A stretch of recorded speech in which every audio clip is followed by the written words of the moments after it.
Son las 9:45 y estamos arrancando justo a tiempo porque Mari nos viene latigueando. ¿Cómo están? Ale, ¿qué tenemos hoy? Hoy, o más bien ahorita. Sí, ya, no me hagas sentir que ya pasó que otro sí, día, pasó por otro favor, día. ya me entiendo. Oigan, ¿cómo están? Bueno, pues aquí seguimos con ustedes. Vamos a hablar de este tema que es un tema que yo creo que es súper recurrente en nosotros, que es el tema del perdón y cómo perdonarnos a nosotros mismos. Y un poco, Maca, yo creo que de lo que decías de tener esta empatía con nosotros mismos es encontrar ese espacio de perdón para nosotros, ¿no? Vernos capaces de ver nuestra humanidad. Sí, la verdad es que sí. O sea, yo cuando decía que me falla la empatía con la gente es porque yo soy muy poco empática conmigo. Uh-huh. Y si yo siento que fallé en algo, que algo me salió mal, o sea, lo supero para afuera, pero me lo quedo en la mente, bueno, no meses, pero sí me lo quedo guardado y analizando como qué fue lo que pasó, en dónde me desvié, y es súper cansado.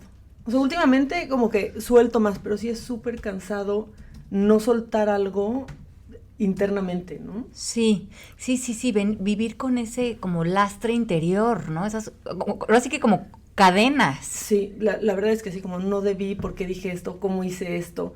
¿No? Entonces también es como ser empática contigo, pues lo hiciste porque a veces la riegas y porque no lo pensaste y porque así lo sentiste y dejarlo ahí, ¿no? Como en eso he estado trabajando yo un poco de por qué lo hiciste, porque eso sentiste y ya, ¿no? Y man up, o sea, tienes que vivir con las consecuencias de tus decisiones. Sí, ¿no? Exacto, que eso también es interesante, tomar responsabilidad de las consecuencias, sí, claro. Pero también una vez que tomaste responsabilidad, dejar ir sobre todo la machaca emocional, ¿no? Que ¿para qué seguimos en eso? Sí, es lo más tardado. Pero yo lo veo aquí desde afuera que es por ser responsable, te puedo ver que estás tratando, o sea, de ver dónde caíste, pero por tener una esencia responsable quizás. Sí, no, la verdad es que sí, y como para que no vuelva a suceder, pero a veces sí es muy cansado, es como de, bueno, igual ya ni siquiera hay cosas que ahora creo que ni siquiera tienes que analizar, ¿no? Uh-huh. Sí creo que hay cosas que solo pasan. Sí, exacto. Y que las tienes que dejar ahí así como ya, no, o sea, el overthinking ahora sí creo que es underdoing, ¿no? Sí, o sea, exacto. Ya no lo pienses más, lo hiciste y pasó, y a veces no todo pasa por algo, y no todo es tan profundo, ya, déjalo pasar. Exacto, meterle tanto análisis a las cosas, ¿no? Poder vivir la vida confiando que la vida va a ser un guacamole de todo y que no le tenemos que poner un juicio a todo. Sí. Pero yo me acuerdo mucho de cuando vimos el tema del perdón hace mucho, que piensas o debemos de analizar que en ese momento estabas haciendo lo mejor que podías en ese momento. Uh-huh. No te salió bien, pero tú en ese momento juraste que estabas haciendo lo que tenías que hacer. Uh-huh. O otra persona pensando en el perdón hacia alguien más. Híjole, yo tengo atorado que mi mamá me cacheteó en la cola de la feria por no sé qué. Bueno, mi mamá creyó que estaba haciendo lo mejor posible porque a lo mejor yo estaba actuando de una manera u otra. Entonces con eso creo que desvaneces mucho la emoción que viene cargada del perdón, porque el perdón yo creo que es muy antagónico del ego. Uh-huh. No, sí, exactamente, el ego no te deja soltar el perdón ya sea a otros o a ti, por lo mismo. Pues sí, yo creo que por lo menos vamos a hacer como un pequeño repaso de lo que son los bullets de cómo vemos el perdón en el proceso MMK. Y entendemos la primera gran distinción que hay el perdón tradicional y el perdón radical, ¿no? Entonces, el perdón tradicional siempre hay un antagonismo, hay una separación, hay un bueno y un malo, hay lo mejor, lo peor, siempre esta mente dual de análisis, donde hay mucho esta posición de victimización, ya sea que o yo me ataco, entonces hay esta también posición de condena, alguien me condenó, y que existen tres fases, ¿no? Ya sea que Dios me condenó, entonces no me puedo perdonar, o yo, mi psique, mi juez interno me está atacando, y esa es otra manera donde no encontramos la liberación, o yo culpo a otro de algo de lo que me hizo, entonces tiene como todas estas vertientes el perdón para encontrar la liberación, que podemos estar ya sea en el exterior, ante una persona, ante una circunstancia, ante nosotros con nuestro propio juez interior, ante yo con Dios, ¿no? Pero todo se trata de la palabra condena. Condenar es crear un juicio que se vuelve extensivo, permanente, ya sea para mí, para otros, un poco lo que decías, Maca, o sea, ya pasó, pero como que sigo con la condena, pagando el castigo. Sí. Justo nos están diciendo esto aquí, Fiorella nos dice que cómo dejar, que está muy bueno el tema, y que cuando uno actúa mal, eso trae consecuencias, pero sin maldad, solo un error. Y cómo dejar la carga emocional, o sea, cómo te quitas esa culpabilidad. Cómo dejar la carga emocional. Entonces, para primeramente, para vivir en una conversación de perdón es porque hay una distorsión en nosotros de sentir que alguien nos condenó o nosotros condenamos a alguien. Y esa condena tiene que ver necesariamente con un pensamiento, con un juicio, que puede estar arraigado por la idea de que tengo la razón, de que esto estuvo mal. Y estoy reforzando esa creencia con ya sea mi religión o una creencia moral o social. Si creo que, pues, ¿cómo no estuvo mal? Ve, mis vecinos me dicen que estuvo mal, mi mamá me dijo que estuvo mal, Dios me dice que estuvo mal, la religión me dice que estuvo mal. Estamos sosteniendo esa condena emocional a través del juicio, porque se dan cuenta que todos los juicios, todos los pensamientos cargan una emoción, ¿no? Sí. Entonces tenemos que explorar qué juicio me está creando esta condena, qué creo de mí y que también está haciendo eco con el exterior, porque si no hiciera eco, no creería que es real. Pero si voy con el mundo y le digo, pero es que, es que me siento súper culpable porque tuve una infidelidad con mi marido y no me puedo perdonar eso y me siento súper culpable. Y a lo mejor vas con, pues sí la regaste, ¿no? Y aparte vete a confesar y el pecado, ¿no? Entonces vivimos mucho muchos de nosotros en una conversación culpígena que tiene un refuerzo moral y social y también depende de la religión en la que ustedes vengan y de la conversación familiar de las que ustedes vengan. Pero mientras ustedes crean que la condena es real, pues va a ser difícil o va a ser un gran reto que suelten lo emocional, porque lo emocional va a ser una consecuencia de que hay algo que sanar. Entonces, los invito a que lo visiten desde el otro lado. Si están sintiendo dolor, decíamos en la primera fase de esto, que el amor es cuando vivimos en ausencia de miedo, y que miedo es ataque, enojo, frustración, culpa. ¿Qué necesita esa situación de ti? Que le des aceptación, que le des la comunión, que le des la bienvenida, que aunque veas que todo mundo te está diciendo, pues sí está mal y sí condénate y siéntete culpable, toma la responsabilidad, pero regresa a ese contexto de maestría y relaciónate con eso desde un lugar de liberación. ¿Qué quiero hacer frente a esto? ¿Cómo puedo reconocer y sanar? Pero estoy dispuesto a soltar, porque si no ya estamos en esta adicción al drama y estoy usando eso para mi propia toxicidad interior, ¿no? Hijo, sí. Yo tengo una pregunta, a ver, Maca. Tú eres más joven que nosotros sí crecimos con mucho eso de arrepiéntete y la culpa y demás. ¿Tú cómo lo ves? ¿Cómo ves a la gente más joven ahorita? Por nosotros era una carga emocional que gracias a Dios nos hemos podido sacudir, pero mucha gente todavía la tiene.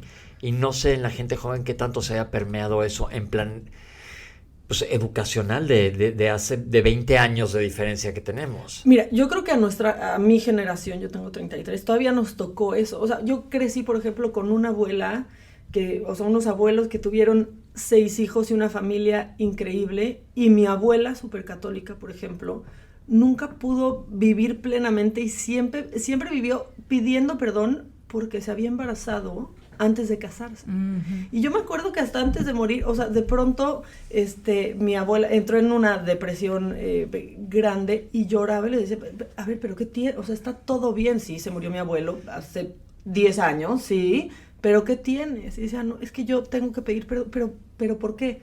Yo sabía que era lo que la atormentaba. Por ejemplo, nunca lo pudo sacar y verbalizarlo con sus nietos, ¿no? Conmigo nunca lo dijo. Y yo creo que mi generación un poco viene con esas creencias que son como Inception, ¿no? O sea, sabes que eso está mal. Y la tristeza que me daba pensar que mi abuela, pudiendo tener una vida perfecta, vivió con una cadena que la verdad es que no importa. O sea, en mi familia ya hasta se repitió el caso. A los nietos nos daba risa. Sí. Pensar así de, mis abuelos se comieron la torta antes del recreo. O sea, a nosotros no nos importaba.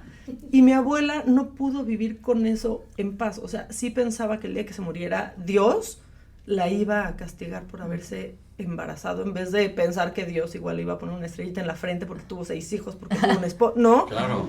Entonces, yo no sé cómo lo viva mi generación. Te puedo decir cómo lo vivo yo, porque aparte creo que yo no pertenezco a mi generación. Eso sí se los tengo que confesar, ¿eh? Yo creo que tengo como 80 años. O sea, siempre he pensado eso. Pero no, pues yo nunca he cargado con culpas por mi manera de ser o por mi estilo o por mis decisiones. Nunca. Y crecí en una familia, o sea, en el núcleo familiar, en donde me dejaron siempre ser libre. Y mi papá me decía, no, ¿tú quieres jugar fútbol? Pues, ¿qué tiene? Juega fútbol. O ¿quieres hazlo? ¿Te quieres comprar pantalones? ¿No quieres usar falda? Úsala. yo he vivido sin culpa, o sea, no lo puedo concebir, o sea, incluso tengo amigas de mi edad que hoy viven en el closet y no, o sea, no lo puedo concebir. Uh-huh. Pero porque ni siquiera entiendo el concepto del closet. Yo crecí como crecí, y yo iba diciendo lo que se me ocurría y sintiendo lo que sentía y diciéndolo y compartiéndolo con mi familia. Uh-huh. Pero sí veo que muchos amigos de mi edad o amigas de mi edad hoy no se atreven así, pero presentarle la novia al papá es como inaudito. Y yo hago mi vida sin pensar en la incomodidad ajena. La verdad es que yo pienso en mi comodidad y si eso a alguien le genera algo, es como, bueno, pues trabájalo tú. Claro. En terapia, pero no lo voy a cargar yo porque claramente no es un problema mío. Claro, ¿no? Sí, Sí, exacto. Y eso me encanta porque es tan fresco donde realmente podemos encontrar esa autenticidad, ¿no? Porque cuando no estás siendo auténtico contigo frente a la vida, empezamos a salir con mucha frustración, pretendiendo y exigiendo, ¿no? Lo que no nos permitimos a nosotros mismos, les exigimos a los otros que sean, porque nosotros no nos hemos dado esa libertad. ¿Qué preguntas tenemos? Pero yo tengo ¿cómo empezar a analizar el perdón propio? Porque como dijiste, tu abuela es un ejemplo genial que vivió tantos años cargando una culpa. ¿Cómo podemos hacer para perdonarnos? No importa cuál sea la historia, porque aquí no vemos la historia, sino lo que está pasando. ¿Cómo empiezas a autoperdonarte? Porque creo que para poder perdonar a otras personas, primero te tienes que perdonar a ti. Yo creo que hay diferentes pasos, ¿no?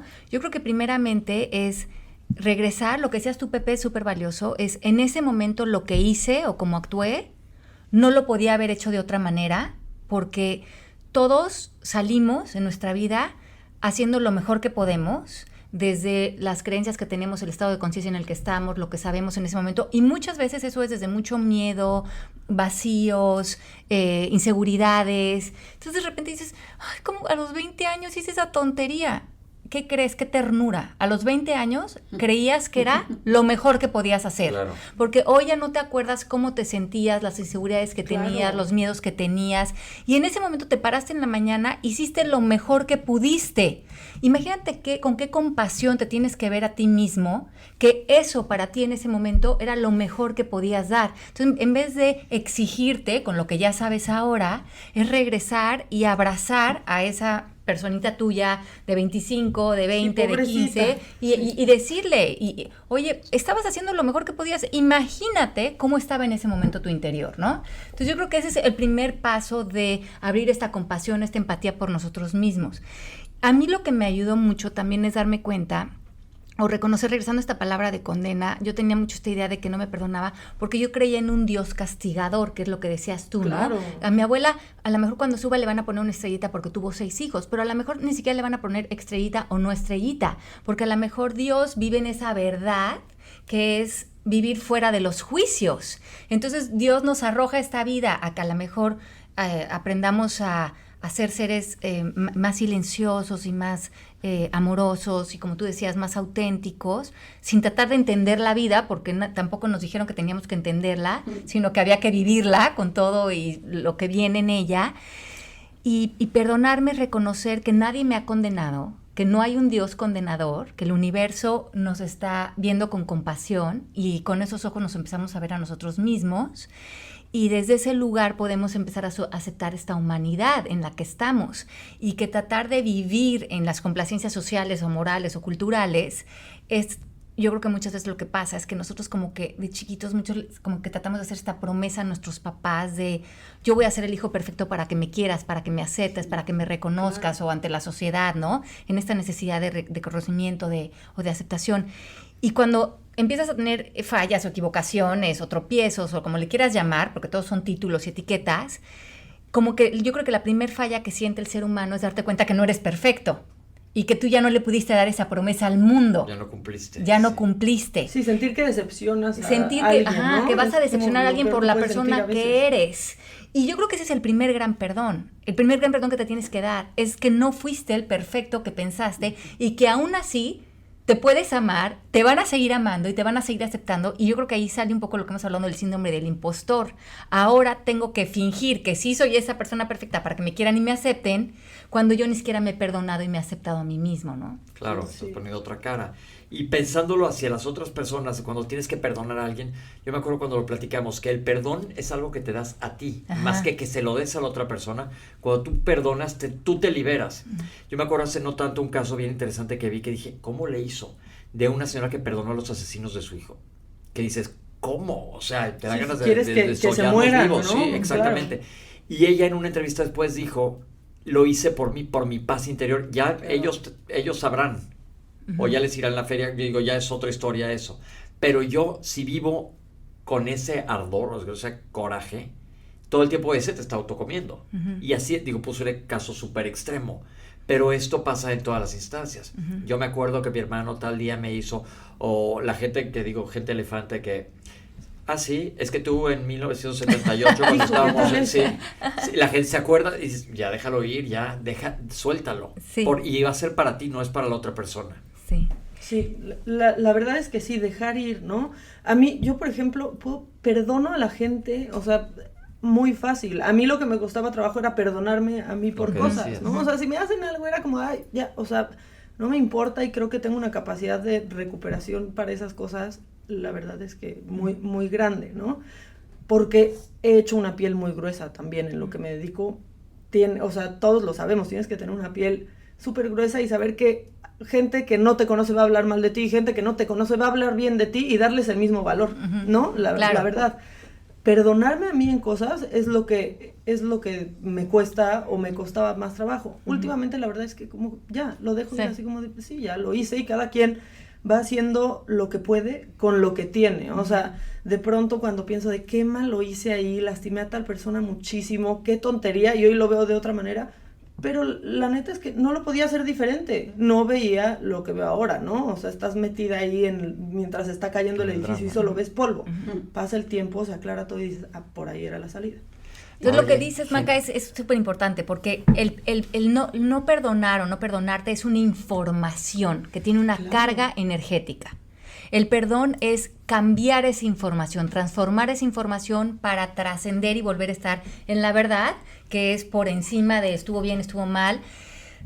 ¿Cuál es el gran reto en esto? Yo creo que en la psique colectiva de la que hablábamos hace rato, la silla de la víctima tiene un lugar muy grande. Y muchos de nosotros estamos muy acostumbrados a estar en ese reposet de la silla de la víctima, y si evaporamos los perdones para vivir en este momento y en comunión y como bendecidos por el momento presente, entonces, ¿qué hacemos con el sillón de la víctima que estamos tan acostumbrados para estar ahí? Y es aprender a vivir ya sin el sillón, o sea, como decir, bueno, soy libre.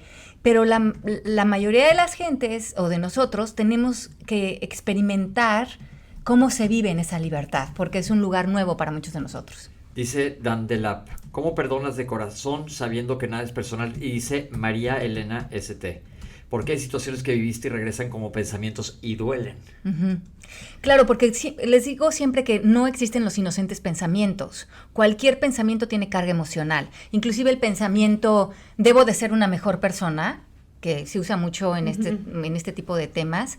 Ese ya es un pensamiento que imagínate en qué contexto te pone. En un contexto de carencia, de la persona que soy en ese momento ya no es adecuada. Ahorita no eres buena persona. Sí, exacto. ¿no? Ya Entonces, te caíste, sí. Sí, entonces, ojo, por eso decimos, cualquier libertad está por encima, aparentemente, de los pensamientos malos y buenos.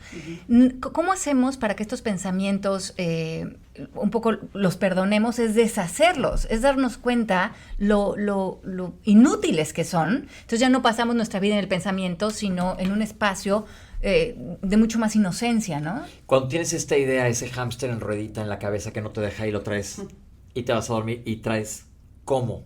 ¿Qué podemos hacer? ¿Qué consejo para salirte de ahí? Justo eso están diciendo, cómo soltar las culpas, o toda culpa es irreal, están preguntando. Ok. O sea, que muchas culpas son irreales y vienen de las creencias y pensamientos, pero que si hay culpas reales, que son efecto de algo que hicimos o dejamos de hacer, ¿cómo soltarlas? O si toda culpa es irreal. Ok, entonces dices, si tú tienes una culpa y dices, ¿cómo la suelto? Es como decir, ¿cómo dejo de pensar en el elefante? Ajá. ¿No? Pues ya estás ahí, ¿no? Entonces yo creo que el camino no es cómo le hago, porque cómo le hago, esa palabra siempre va a ser control. Ahora, ¿cómo le hago para no sentir esto? ¿Cómo le hago para no sentir culpa? Entonces, creo que la visita es por otro lugar. Es decir, bueno, si soy humano, a veces voy a sentir culpa, a veces voy a sentir miedo, a veces voy a sentir coraje, enojo, frustración. ¿Por qué? Porque ahorita tengo un cuerpo que está polulando en esta condición humana. Ahora, ¿me voy a identificar con esa culpa? Yo soy esa culpa y me voy a meter en todo lo que las pensamientos que esa culpa invitan. Esa ya es una elección. Entonces, lejos de tratar de ver cómo lo suelto, es ver cómo reconozco que tengo una alternativa, o de poner toda mi atención en eso, o de poner mi atención en otra cosa. Para esto, lo que hablábamos hace rato de los sadhanas es muy importante. Si tú sientes que estás ahorita como un hámster en ruedita, ¿para qué? Pues justamente es porque muchas veces estamos adictos a estas emociones tóxicas, porque los químicos que dejan son químicos a los que nuestro cuerpo se vuelve recurrente de querer necesitarlos. Entonces, ¿qué podemos hacer? Soltar sobre todo el cóctel químico que nos está dando esto para ir soltando esta adicción al drama. ¿Cómo lo podemos hacer? Yéndonos a hacer una clase de yoga, yéndonos a correr, a meditar, a escuchar una música que nos gusta. Cámbiale el cassette, porque tú sí eres dueño de la casetera. Diles que es cassette. Al cassette, ¿verdad? Ya, ay, Dios mío, cambien el podcast. Yo tengo una palabra mágica cuando yo estoy intensa, porque yo soy intensa. Y es una palabra mágica que me enseñó Alejandra cuando yo le venía con mis cuentos. Y ella me dijo, relájate. That's it. Cada vez que yo estoy intensa, relájate. Y yo misma me la digo y yo misma me salgo de mi cuento. A mí sí me cuesta un poquito entender lo del perdón, porque yo siempre he pensado, y quizás como Maca, somos todos independientes, hemos crecido con unas gente alrededor que nos ha dado el respeto de ser quienes queremos ser. Entonces eso de que yo tener que pedir perdón, o que, peor aún, que alguien me tenga que pedir perdón, o que alguien me diga, tú debes pedirle perdón a esta persona, no lo entiendo. Me es difícil entender las tres facetas, porque si yo creo ser independiente, estar haciendo lo mejor posible, y esta persona hizo lo mejor posible en ese momento, ¿por qué no mejor respetarnos en vez de tener que, o entendernos, o ¿sabes? Ella lo hizo por tal cosa y yo lo hice porque yo pensaba, pero yo lo hice y sigo pensando que lo hizo por bien, a menos que en ese momento, pues, si la puse, pues no pensé en ese momento, pero hablarlo sin tener esas palabras tan fuertes como son la culpa, el perdón, o sea, eso ya es pasé, eso es súper bíblico, ¿no? Sí, otorgar el perdón, híjole, ¿quién soy? Te pone como en una posición superior de le tengo que otorgar el perdón. Imagínate, ¿no? Es que suena hasta loco. Sí. Entonces me encanta esta idea de que perdonar es deshacer los pensamientos que tengo ante mí o ante la otra persona, y me perdono el haber pensado esto, ¿no? Y perdonar desde deshacer, no desde algo superior, sino deshago esta idea para poder entrar en otra información, que es una información que es mucho más legítima para mí, que en este caso sería el amor o la verdad, ¿no? Sí, y yo creo que a veces entender que de verdad nada es, o sea, no sé si nada es personal o todo es muy personal, ¿no? O sea, como que, pues, al final yo he pensado que en todas las circunstancias aplica perfecto cada quien su golpe. Sí. Porque todos nos estamos metiendo en cosas todo el tiempo y todos nos estamos metiendo con gente todo el tiempo, en lo personal, en la chamba, todo el tiempo, Sí, ¿no? exacto. Y entender que en la vida siempre, pues, cada quien su golpe, no es que te perdone que me hiciste daño, no, es, le entramos a algo y no salió. Cada quien su golpe y cada quien vamos a curarnos de la manera en la que podamos. ¿Dónde estaba ¿no? la lección para mí, no? Y Claro. cómo fue este un encuentro donde tú te puedes volver ese maestro en vez de ser mi condenado, ¿cómo se dice? El que te condena, El castigador. el castigador, ¿sí? Pero ahí te va, ahora lo veo desde el otro lado y tratando de aterrizarlo a ejemplos comunes. A veces yo he hecho algo, a lo mejor fue sin querer, que arruiné, haz de cuenta, pon tú, no sé, imagínate que hoy no me hubiera presentado. Yo pensaría, híjole, tengo que hablar a Lea, pedir perdón de que no me presenté por X o por Y cosa. ¿Cómo haces desde el punto de vista que tú tengas la humildad para decir, híjole, la regué en algo? ¿Se vale ofrecer una disculpa o cómo le hacemos? Es que yo creo que es lo que decía Pau hace rato, ¿no? De lo que estaban diciendo en el chat.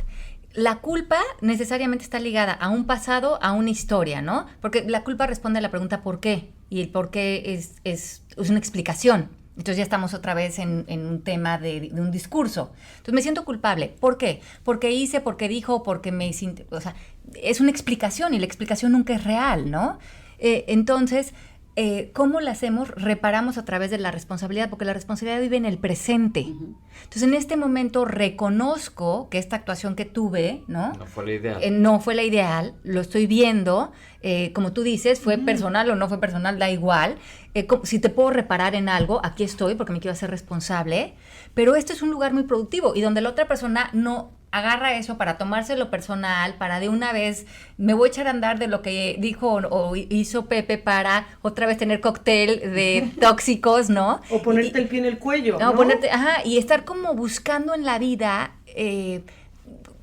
tomarte todo personal, porque en realidad tú no has reconocido que tú estás viviendo en un patrón donde necesitas estar reactivo y estar defendiendo y atacándote. Si eres feliz así, well, good for you. Sí, claro. Exacto. Y ¿sabes qué? Que yo siempre siento que todo es para mí, ¿no? Si ya alguien y no se presentó, digo, entonces era porque no se tenía que presentar. Sí, o sea, claro. todo está en un orden mucho más grande de lo que mi mente tan chiquita puede entender. Sí. Exacto. Sí, y solo vas y fluyes. Ajá, ¿no? Aunque exacto. suene a un cliché, porque sí suena a un cliché, pero la verdad es que cuando pasa te das cuenta de, pues así era. Y siento que tú, Maca, Ya- por ejemplo, ya que estés entenderé. aquí hoy, tú y Pau sentadas y Melan y tal, como que, Mari, estamos todos aquí, y cuando tú haces estos proyectos o estas ideas, que se las estás ofreciendo a algo más grande que tú, ¿no? Porque no hay ninguna pretensión en lo que estamos haciendo hoy, todos estamos aquí por el gusto de estar, y casi que porque nos los queríamos dar a nosotros mismos, y si eso además le da una embarrada a alguien más, qué delicia. Entonces estás con todo tu espíritu aquí, y yo, por ejemplo, hoy en la mañana antes de venir, yo le ofrezco y sobre todo le agradezco a alguien haberme regalado estos momentos que voy a compartir con ustedes, porque es el bálsamo que son para mi alma, ¿no? Entonces, y creo que como se orquestó esto, por la casualidad de que como nos conectamos tú y yo, y entonces Pau de repente también apareció, y entonces vino Pepe, y entonces Melanie dijo el jueves yo también me aparezco, y entonces se orquesta algo en donde nadie hay un mando, porque estamos todos sintiendo que hay un mando mayor, hay un orden más grande. Que es Mari, no. Que es Mari, pero que sentimos que ¿cuál es el propósito de estar aquí? ¿Qué vengo yo a ver a través de este espacio? Y cómo vengo a tocar partes de mí. Es, creo que, como debemos empezar a vivir, ¿no? Sabiendo que te rindes ante una inteligencia más grande y a esa inteligencia le das, ¿no? Tus acciones, las pones al servicio de algo, y ese algo sabe cómo tiene que orquestar esto, ¿no? Sí, Ahora decir que uno propone y Dios dispone. Exactamente. Mel, estás muy calladita. No, yo te quería preguntar, analizando porque el tú tema. dijiste algo de cuando vives toda tu vida con una culpa, Con un coraje. con un coraje. ¿Tú tienes algo que tú te quieras arrepentir? No, ya hace muchos años mandé todo al carajo. Y eres feliz.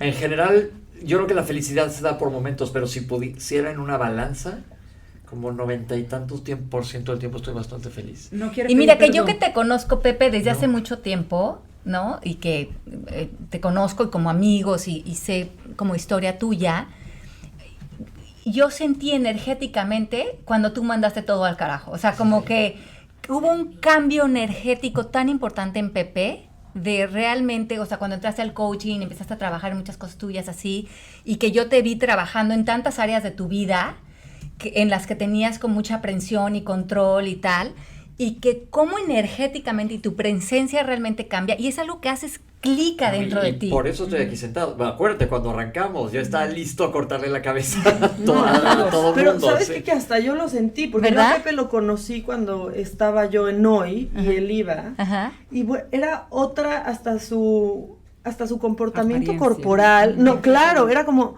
o sea, uptight, Un ¿no? neuras, sí. Claro. Muchas cosas digo bastante La verdad es neuras, que tengo sí. admitir. O se sentaba en el desayunador y no dejaba el celular, y era como querer una perfección siempre. Eso es lo que yo leía. Sí, no no, sí, no sí, de sí, ser siempre he cercanos, sido muy pero eso neurótico, leía sí. yo. Ajá. Muy perfeccionista, y sí he aprendido a dejar ir Ajá. muchísimas cosas y ha ayudado. Entonces vuelvo a lo mismo que tú comentabas. Yo era muy estricto conmigo. He aprendido a decirlo y bueno, ya pasó. Y eso hay 1000 cosas que ya hasta se me olvidaron. Que antes no quitaba el dedo del renglón en 1000 cosas.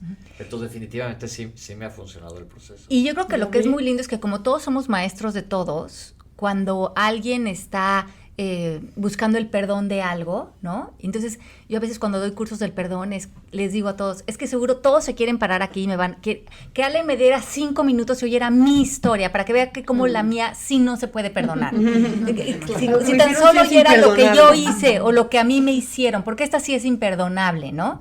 Y eso también es una distinción, ¿no? Con el perdón, muchas veces lo que creo que llega el ego a decirnos, pues suena muy lindo todo lo que están diciendo, pero si realmente vivieran lo que yo viví, o si realmente hubieran estado en mis zapatos, eso es muy difícil. Y ese es el ego hablando, ¿no?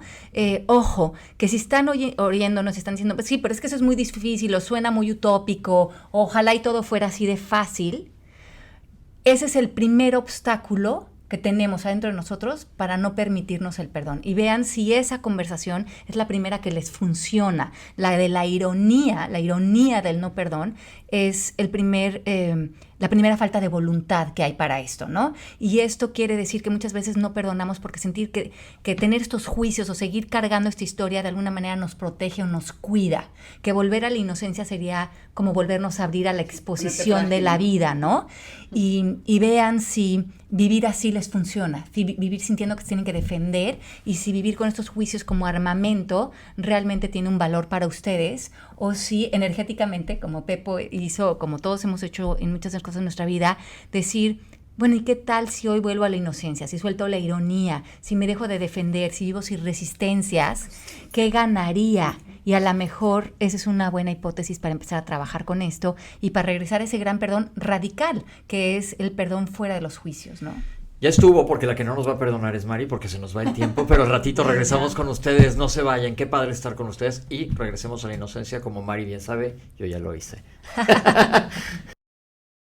Esto fue Calíbrate. Te esperamos la próxima semana para vivir en perfecta calibración interior. Gracias por caminar con nosotros.